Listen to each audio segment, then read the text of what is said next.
حضرت جنید بغدادی رضی اللہ تعالیٰ عنہ روایت کرتے ہیں کہ حضرت سری سقطی رضی اللہ تعالیٰ عنہ نے فرمایا کہ آج جو شخص چاہے کہ اس کا دین سلامت رہے، اس کا دین سلامت رہے، وَيَسْتَرِيحَ قَلْبُهُ، اور اس کے دل کو راحت ملے، وَيَقِلَّ غَمُّهُ، اور اس کے غم کم ہو جائیں، دل کو راحت نصیب ہو اور اس کا دین محفوظ ہو جائے، دین کو سلامتی نصیب ہو جائے۔ آج اگر یہ کوئی چاہے کہ دین سلامت رہے، غم اور دکھ کم ہو جائیں اور اس کے دل کو راحت ملے، تو نسخہ کیا بتایا؟ اس زمانے میں فرماتے ہیں فَلْيَعْتَزِلِ النَّاسِ، لوگوں سے کنارہ کشی کر لے۔ آج حال نہیں رہا لوگوں کی مجلسوں اور صحبتوں میں بیٹھنے کا۔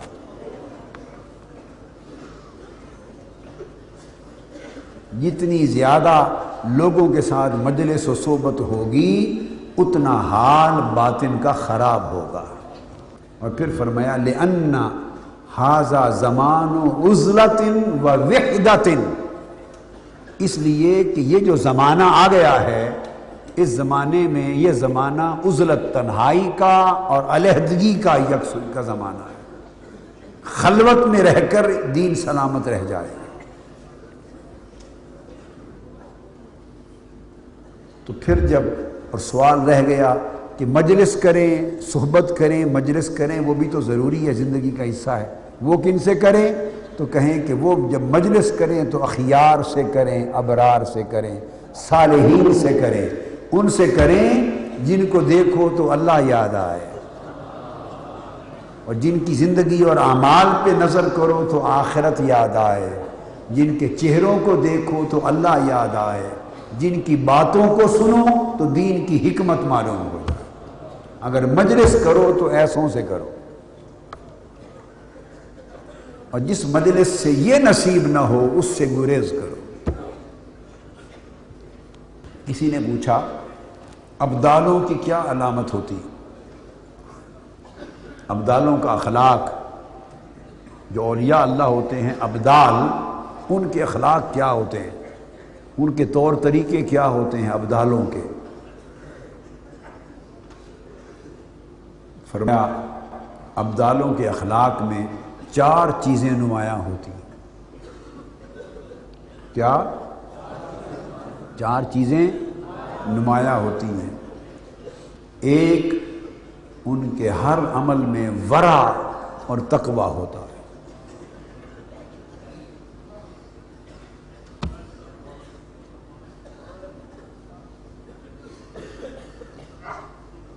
ہائے ہائے ہائے،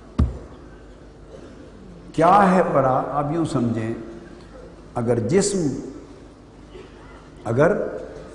جسم جن چیزوں سے اللہ نے منع کیا، جن کاموں سے اللہ نے منع کیا، اگر جسم ان ممنوع چیزوں سے بچ گیا، محفوظ رہا، تو یہ تقوی ہے۔ جسم سے مراد آنکھیں ہیں، آنکھوں نے وہ کچھ نہ دیکھا جس کو دیکھنے سے اللہ نے منع کیا ہے، جس کا دیکھنا گناہ ہے، اگر آنکھوں نے وہ نہ دیکھا تو یہ تقوی ہے۔ زبان نے وہ کچھ نہ کہا جس کا کہنا گناہ ہے، یعنی جھوٹ نہ کہا، غیبت نہ کہی، چغلی نہ کہی، شکوہ نہ کیا، شکایت نہ کہی، برائی نہ کہی، ہر وہ بات جس کا کہنا گناہ ہے، اگر زبان اس سے بچ گئی، محفوظ رہی، تو یہ تقوی ہے زبان کا۔ منہ حرام سے اور پیٹ حرام سے بچ گیا تو یہ پیٹ کا تقوی ہے۔ ہاتھ غلط کام سے بچ گئے تو یہ ہاتھوں کا تقوی ہے۔ پاؤں غلط سمت جانے سے بچ گئے تو یہ پاؤں کا تقوی، یعنی جسم اگر محفوظ رہا گناہ سے تو یہ تقوی ہے۔ اور اس کے بعد اگر دل، نفس نفس اگر جن چیزوں سے نفس انسان میں بری رغبتیں، بری خواہشیں، بری چاہتیں پیدا کرتا ہے، اگر نفس سب بری رغبتوں، بری چاہتوں، بری خواہشوں، بری شہوتوں سے نفس بچ گیا تو یہ ورع ہے۔ اب چاہت کوئی عمل نہیں ہے، وہ تو کسی نے دیکھی نہیں، وہ تو اندر ہی ہے، نفس کے اندر ہے، نفس کی ایک ابھار تھا۔ رغبت نفس کی شے ہے، وہ عمل نہیں ہوا۔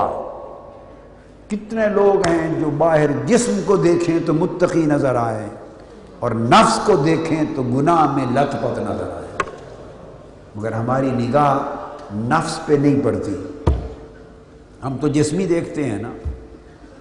کتنے ہیں کہ جنہوں نے جسم یعنی ظاہر بچا لیے گناہ سے، اگر ظاہر گناہ سے محفوظ رہا تو تقویٰ ہوا، اور باطن یعنی نفس اگر گناہ کی چاہت سے محفوظ رہا تو ورع ہوئی، ورع ہوئی گناہ سے،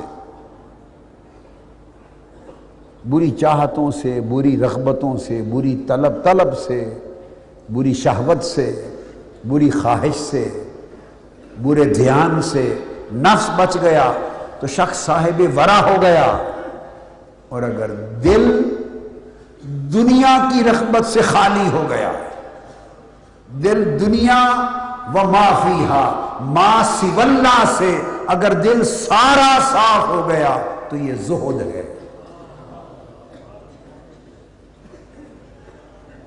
گناہ سے نہیں، زہد گناہ سے پاک ہونے کو نہیں کہتے، ظاہر کے گناہ سے پاک ہوئے تو تقویٰ ملا، باطن کے گناہ سے پاک ہوئے تو ورع ملی،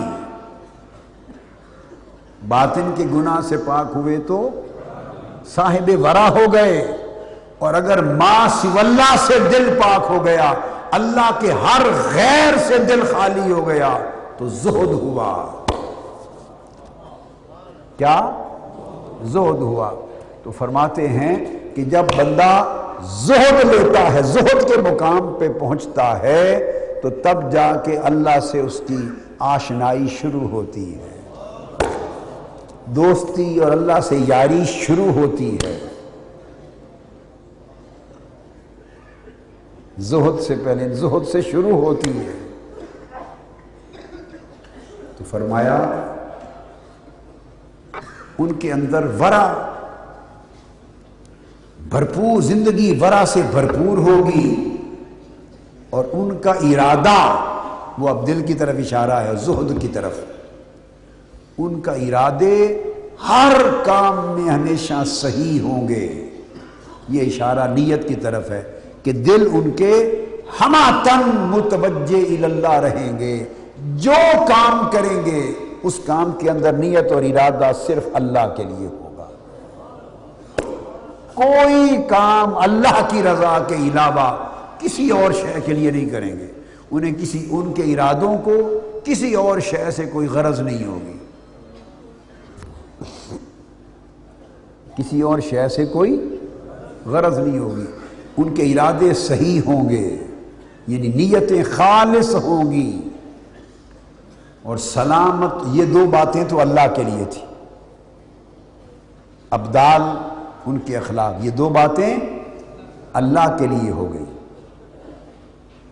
کہ ظاہر و باطن گناہ سے پاک ہوں گے، اور نیت اور ارادہ ہمیشہ خالصتاً لوجہ اللہ ہوگا، اور دو باتیں مخلوق کے لیے ہوں گی، سلامت الصدر للخلق، ان کے سینے مخلوق کے لیے ہمیشہ ہر غیظ و غضب اور انتقام اور کدورت اور غصے اور اناد اور بغض اور عداوت سے ان کے سینے پاک رہیں گے، اور ان کی زندگی اور ان کا قول ہر وقت امت اور مخلوق خدا کی رشد و ہدایت اور نصیحت میں ہوگا، قول ہر وقت مخلوق کی نصیحت کے لیے ہوگا، اس نصیحت میں لگے رہیں گے۔ پھر آپ سے پوچھا. حضرت جنید بغدادی ہی روایت کرتے ہیں کہ حضرت سری سقطی نے فرمایا اربع خصال ترفع العبد، فرمایا 4 خوبیاں ایسی ہیں کہ بندے کو بلند کر دیتی ہیں، اونچا درجہ دے دیتی ہیں. اب اس کی حد ہی کوئی نہیں، جتنا یہ بڑھتا جائے گا اتنا وہ بلند ہوتا جائے گا بندہ. 4 چیزیں بندے کو، عبد کو بلند کر دیتی ہیں، اونچا درجہ دیتی ہیں. کون سی؟ فرمایا العلم والادب والامانہ والعفہ. ایک علم، اور علم میں نے ہمیشہ کہا جب بھی رفع درجات کے لیے علم کا نام آتا ہے تو اس علم سے مراد ہمیشہ علم نافع ہوتا ہے. ہمیشہ مراد، صوفیاء غیر نافع علم کو ہلاکت مانتے ہیں، علم ہی نہیں مانتے. علم نافع، اور علم نافع کون سا ہوتا ہے؟ جو عمل صالح کے ساتھ جڑا ہوا. اب وہ فرما رہے ہیں 4 چیزیں بندے کو بلند کرتی ہیں. ایک علم، دوسرا ادب، دوسرا ادب. اب اولیاء اللہ فرماتے ہیں کہ جو پہلے زمانے تھے، پہلے زمانے میں وہ کیا کرتے کہ اگر 10 حصے ہوتے ان کی زندگی کے، 10 حصے، تو ڈرتے ہوئے اگر ایک حصہ علم ان کو حاصل ہوتا، کیا؟ ایک حصہ علم کا حاصل ہوتا تو 9 حصے اس کے ساتھ ادب کے ملاتے تھے، تب ان کا علم نور بن جاتا تھا، ادب. اور کوئی فرماتا ہے کہ اگر جتنا آٹا ہے اس کے اندر آپ نمک ڈالتے ہیں، کتنا ڈالتے ہیں؟ ایک پورے گھر کے لیے روٹیاں پکانے کے لیے جب آٹا گوندتے ہیں تو نمک کتنا ڈالتے ہیں؟ اتنا. فرماتے کہ وہ اتنا نمک کے برابر علم ڈالتے، اور جتنا آٹا ہے سارا اتنا عمل صالح اور ادب شامل کرتے. تب اللہ والوں کی روٹی پکتی تھی. تو فرماتے ہیں العلم والادب، پہلے علم، دوسرا ادب، تیسرا والامانہ، امانت داری، امانت. جو امانت اللہ نے آپ کو سونپی ہے اس کو ایمانداری سے نبھانا. اگر آپ کو کسی نے پیسے کی امانت دی ہے تو اس میں رتی کی بھی، کبھی ایک پائی کی بھی خیانت نہ کرنا. اگر کسی کی عزت کی حفاظت کی امانت دی ہے تو اس امانت میں یکتا رہنا. اگر کسی کی برائی، عیب، کوئی گناہ آپ کے علم میں ہے تو اس کی برائی کو چھپانا، ستر، یہ بھی امانت ہے. اس کو مر جانا مگر اس کے عیب پر پردہ ڈالے رکھنا، چھپائے رکھنا، اس کو ننگا نہ کرنا، یہ بھی امانت ہے. اور چوتھی چیز العفہ، اپنی پاکیزگی، طہارت اور پاک دامنی. پاک دامنی، عفت نگاہ کی بھی ہے، عفت ہاتھوں کی بھی ہے، عفت نفس کی بھی ہے، پوری زندگی کی، ظاہر کی بھی ہے، باطن کی بھی ہے. عفت، عصمت، پاکیزگی، طہارت اور عفت. فرمایا 4 چیزیں اگر نصیب ہو جائیں تو لوگ اولیاء کی صف میں ہو جاتے ہیں اور پھر ان کے درجے بلند ہوتے چلے جاتے ہیں. آپ نے ارشاد فرمایا کہ سب سے زیادہ طاقتور قوی کون ہے؟ لوگ تعلیم لیتے تھے نا آپ سے، تو ایک نے پوچھا کہ قوی کس کو کہتے ہیں، طاقتور؟ فرمایا اقوى القوہ غلبتک نفسک. سب سے زیادہ قوی اور طاقتور وہ ہے جس کا غلبہ اپنے نفس پر زیادہ ہو، جو اپنے نفس پر جتنا زیادہ قابو رکھتا ہے، جس کا نفس اس کے قابو میں ہے وہی قوی اور طاقتور ہے، اور جس کا اپنے نفس پر غلبہ اور طاقت نہیں ہے، قابو نہیں ہے، وہ کمزور ہے. اور پھر فرمایا من عجز عن ادب نفسہ کان عن ادب غیرہ اعجز. جو شخص اپنی زندگی میں، اپنی ذات میں ادب نہیں کر سکا، ادب کا لحاظ اور ادب کا خیال نہیں کر سکا، وہ دوسروں کا ادب کیا کرے گا؟ اور پھر اس کے لیے ایک جملہ آپ نے فرما دیا، آسان سی بات سمجھا دی ادب کے لیے، فرمایا من اطاع من فوقہ اطاعہ من دونہ، جو شخص جس کو اللہ نے ایک شخص سے اونچا بنایا ہے، خواہ عمر میں اونچا بنایا، بڑا بنایا، خواہ علم میں، خواہ عمل میں، خواہ عمر میں، کسی لحاظ میں جس شخص کو آپ سے بڑا بنایا گیا، جو آپ سے فوق ہے، آپ سے ابو ہے، جو شخص اس کی اطاعت کرے گا یعنی اس کا ادب کرے گا، اس کا لحاظ کرے گا، اس کا حیا کرے گا، فرمایا اطاعہ من دونہ، کائنات کی ہر وہ چیز جو اس سے نیچے ہے وہ اس کا ادب کرے گی، جو اپنے سے بڑے کا ادب کرے گا، ہر چھوٹا جو اس سے نیچے ہے وہ اس کا ادب کرے گی۔ بس آپ اگر چاہتے ہیں کہ کوئی کسی کا ادب کرے، آپ اپنے سے بڑے کا ادب کرنے والے بن جائیں زندگی بھر، جو آپ سے چھوٹے ہیں وہ آپ کا ادب کریں گے۔ آپ اپنے ماں باپ کا ادب کریں، کیا اپنے ماں باپ کا ادب کریں، پھر دیکھیں جب آپ کی اولاد جوان ہوگی آپ کا ادب کرے گی۔ اور اگر دیکھو ساری مخلوق کسی کا ادب کرتی ہے تو حسد نہ کرو، حسد نہ کرو، سمجھو کہ اس نے بڑوں کا ادب کیا ہوگا، اس نے سب سے بڑے کا ادب کیا ہوگا، ہر کوئی، اس نے کسی ایسے کا ادب کیا ہوگا اور کرتا ہوگا، اس نے سب چھوٹوں کو اس کے ادب پہ لگا دیا ہے۔ اگر دیکھو مخلوق کسی سے محبت کرتی ہے تو حسد نہ کرو، یہ سمجھنے کی کوشش کرو کہ اس محبت کا راز کیا ہے، سمجھو کس نے کسی سے محبت کی ہوگی، اس نے سب کے دلوں میں اس کی محبت ڈال دی۔ یہ بھی فرمایا جو بندہ اللہ سے ڈرے ساری مخلوق اس سے ڈرتی۔ سری سقطی رضی اللہ تعالیٰ عنہ ایک ہی قاعدہ فرمایا، من خاف اللہ خافہ کل شیء، جس کے دل میں اللہ کا سچا خوف آ گیا، جس کے دل میں اللہ کا سچا خوف آ گیا، جو اللہ کے خوف سے مالا مال ہو گیا، خافہ کل شیء، ہر شے اس سے تھر تھر کانپے گی، ہر کوئی اس سے ڈرے گا، ہر کوئی اس سے ڈرے گا۔ یہ ادب ہے نا، ادب کی ایک کیفیت ہے ڈرنا، کیوں کہ یہ کسی سے ڈرتا ہے۔ بندے جب تو اللہ سے نہیں ڈر ہو گیا اور اللہ کے رسول سے نہیں ڈر ہو گیا تو مخلوق آپ کا ادب کیا کرے اور آپ سے کیا ڈرے، کیوں ڈرے؟ نظام مختلف ہے نا۔ ایک ولی اللہ تھے، ولی اللہ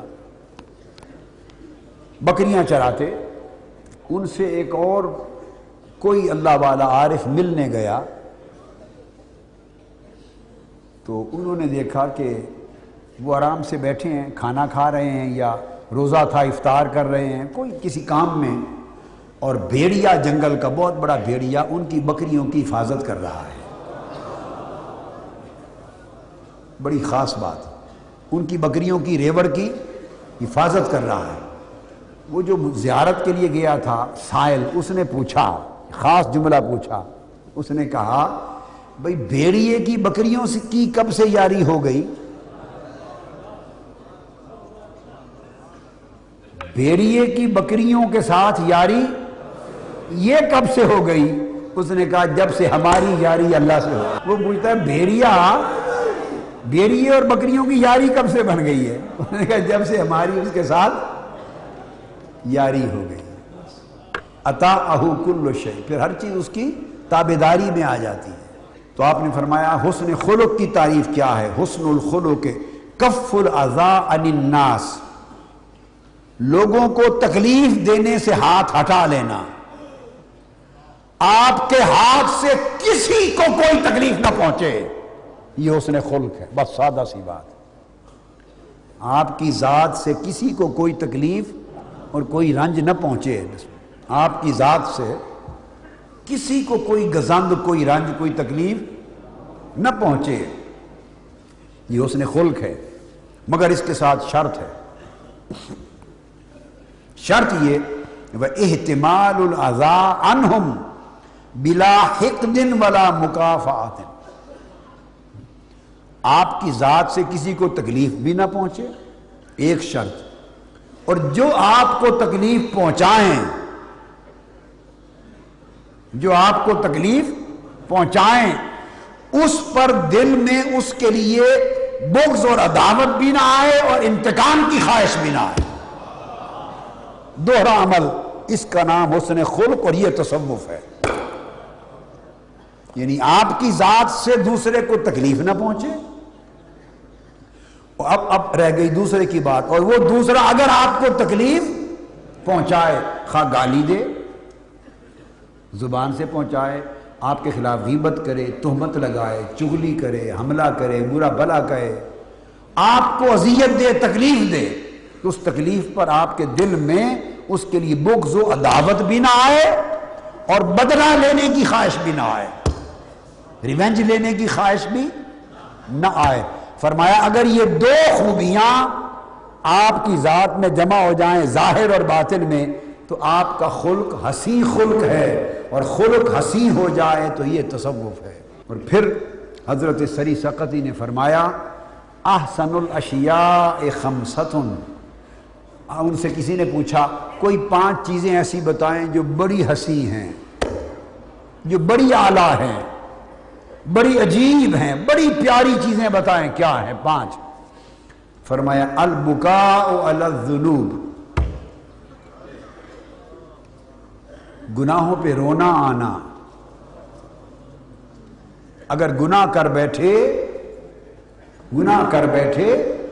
تو آنکھوں کو رونا آ جائے، آنکھ اور دل روئیں، فرمایا تو رونا بڑی حسین شے ہے۔